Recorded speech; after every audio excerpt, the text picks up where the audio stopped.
Hey everybody, welcome back to the channel. My name's Ryan. I'm excited today. We're going to be doing a full distillery review of Redwood Empire out in California. So it's been a while since I've done a full distillery review. So I'm going to go through their entire core lineup.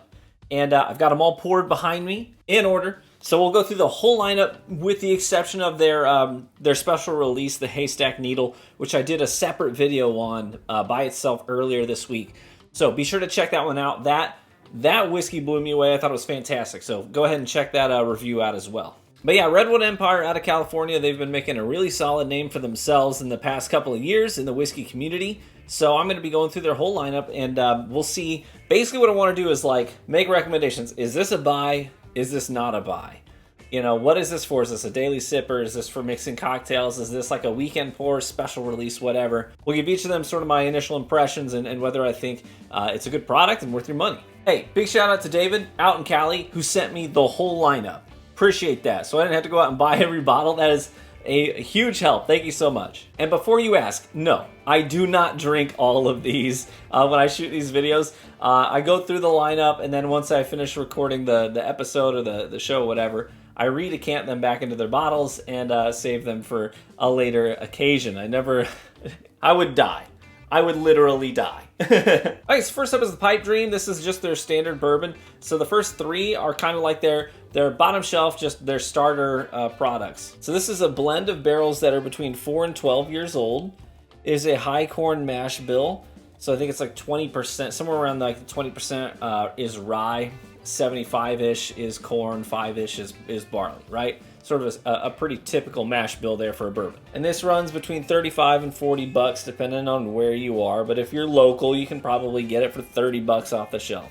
So a blend, like I said, of anything between 4 and 12 years old in here. I feel like some nice toasted nuts, maybe some pecans, a little bit of orange zest as well, plenty of vanilla. Let's try it. But before I do, real quick, this does come in at 95 proof. I think that's important to mention the proof point. Very light, very delicate. Just a lightly toasted nut sweetness. Maybe a smidge of like white peppercorn on the finish. And I was hoping to get some of the more 12-year oak on it, some of that good barrel funk. It's mostly like a young oak that you get on it. Yeah, for like a bottom shelf bourbon, like your standard offering, that's not bad. Huh.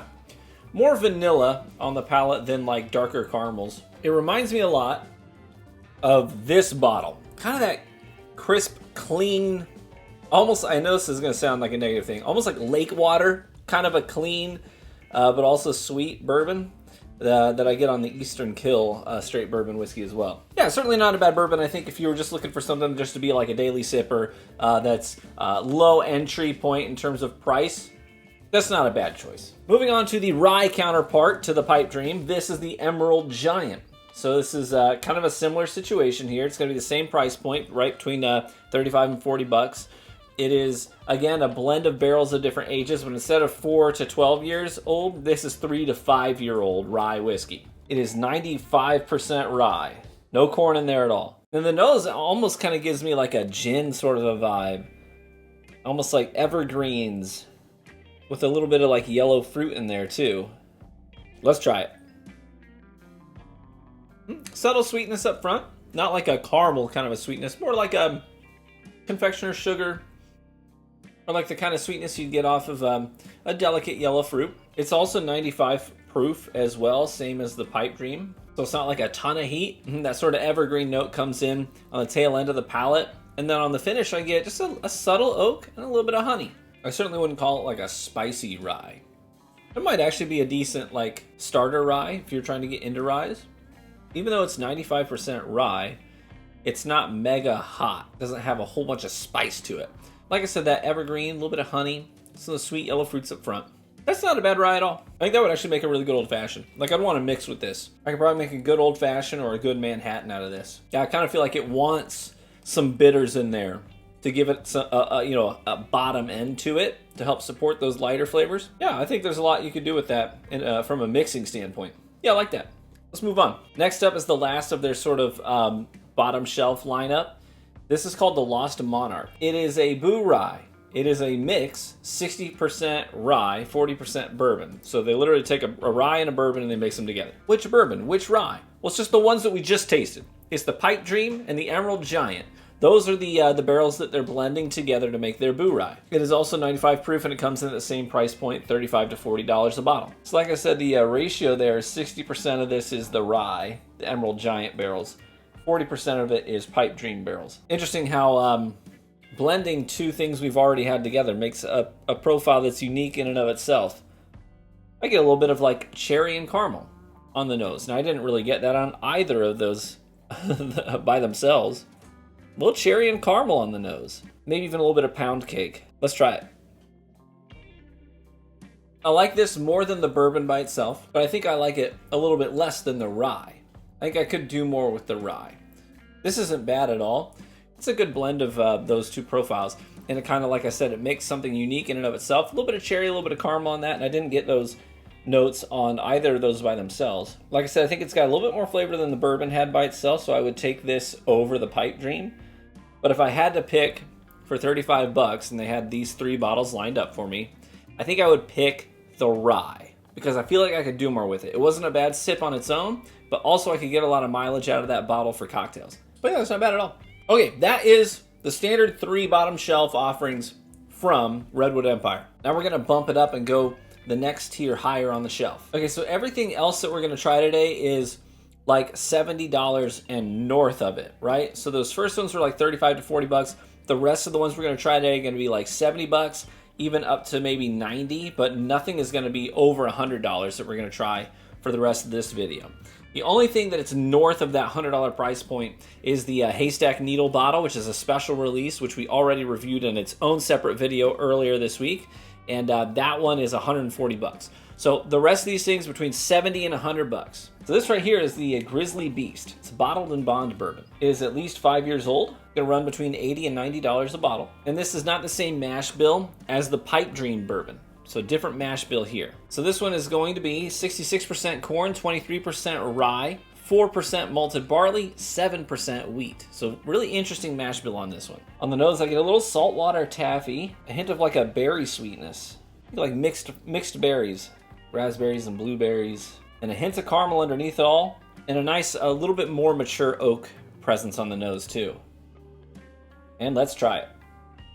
Not as fruity on the palate. I get a whole lot of caramel on the palate for sure, but I don't really get a lot of fruit. Lots of caramel and vanilla, some great more mature oak notes on the finish for sure. Not overly tannic, more like a sweet oak, and almost like a little bit of like a wintergreen kind of a spice to it as well. I think that's pretty good. Yeah, nice and complex. The only thing I would knock is I wish some of that fruit I was getting on the nose, I wish some of that came through on the palate. Otherwise, it's a really good sip. I like that quite a bit. 80 to 90 bucks, I think is that's a pretty steep, that's a pretty steep price tag for sure. Not to say this isn't worth it, but I think for me, I'd be more inclined to put it on my shelf if it was maybe on that $60 to $70 shelf, right alongside things like Old Forester 1920, Rare Breed. If it was on the same shelf as those, I think I'd be more inclined to pick this up. But not bad. Let's move on. This one is like the one we just had. This is called the Rocket Top. This is another bottled in bond product, just like the Grizzly, but this one's a bottled in bond rye. So you're looking at 5-year-old rye whiskey, at least 5-year-old rye whiskey. It's not the same mash bill as the Emerald Giant. This one is 87% rye, 5% malted barley, 5% wheat, 3% corn. So kind of an interesting mash bill on this one too. I should note this is also between that $80 and $90 price range. Same as the Grizzly Beast. The nose gives me honeycomb. Almost a note of juniper in there as well. More like a toffee than a caramel on the nose as well. And a hint of like a crisp cleanness to it. I don't know how to quantify it though. Let's try it. I mean, everything I got on the nose, I get on the palate of this. I get that honeycomb, a little bit of that juniper, kind of that bittersweet. The oak is a little bit more subtle, kind of takes a back seat, doesn't come in until the finish. And the finish is a lot of that sort of, that tannic, bittersweet that I get on like a gin, which is peculiar. But I like it. I like this probably more than anything else I've had so far today. So far of all the products that we've had, their 3 core lineup and now the 2 bottled and bond products, I think I like this one the most. Yeah, I mean, I'd probably buy that for $80. Maybe not 90, but probably for 80. I like that. That's real good. Moving on. And now I sort of have to steel myself because the last three are all the cask strength offerings of the core three that we tried, the first three that we tried. So this is the Pipe Dream, cask strength, the Emerald Giant, cask strength, and the Boo Rye, the Lost Monarch at cask strength. Starting with the bourbon, the Pipe Dream. Holy cow. I get like peanut brittle or nutty bars, like, you know, Nutter Butters. Yeah, Nutter Butter, that is it. Holy cow, that's all I can smell now, is that Nutter Butter. Wow, that is really peculiar. That's nothing like the Pipe Dream, on the nose at least. Very sweet, peanut butter, caramel, and it's 116.8 proof, and I'm getting a little bit of heat on the nose too. But let's go in on it. That's really good.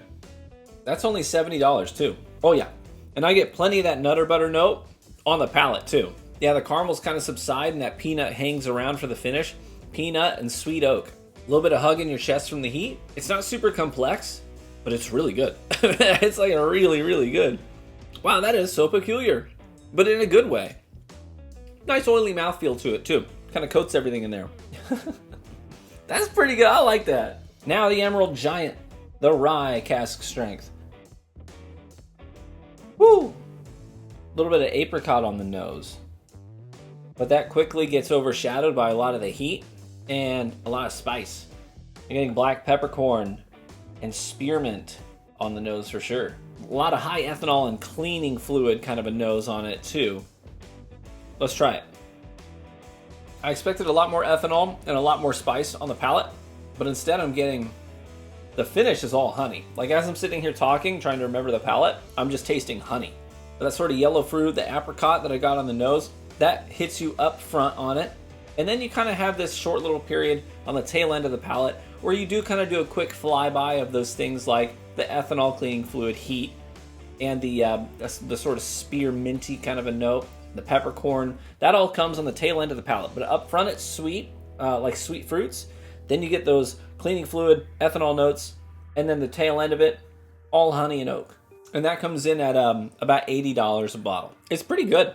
Yeah, I like that. $80 is nothing to sniff at. That's not a cheap bottle of whiskey. So if you were going to treat this as something like a weekend pour, yeah, I could get down with that. I really like that. I think the thing I like the most about it is the finish. That honey and oak kind of hangs on for a real long time, right on the tail end of your tongue and kind of up on the roof of your mouth. And that I like. Let's move on. Last but not least is the Lost Monarch cask strength.